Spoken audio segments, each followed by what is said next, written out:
Today we're learning Let It Be by the Beatles. This song has 3 parts, a verse, a chorus, and an interlude. Here's the first part, the verse. C, G, A minor, F, C, G, and then this descending run. So my right hand is playing these chords with a quarter note rhythm, and my left hand is just following along, playing the root notes of each one of the chords.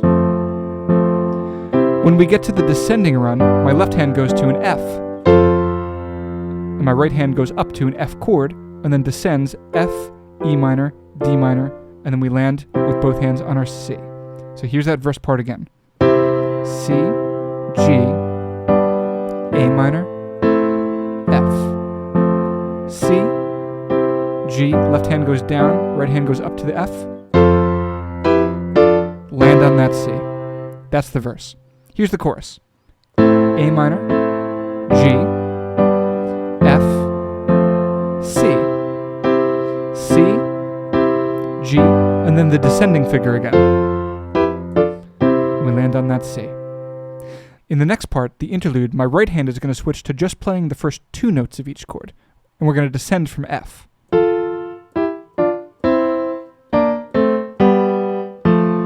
Land on that C major. So one thing to note is that as we descend from F, our 5th chord is a B flat and a D.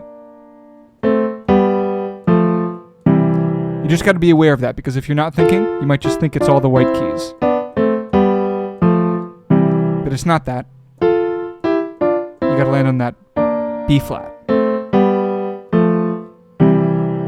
Our left hand goes F, C, G, F, C over that. And here's what that looks like all together.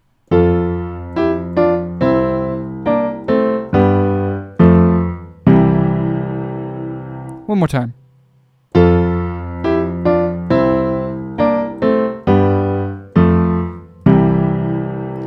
And that is Let It Be by the Beatles.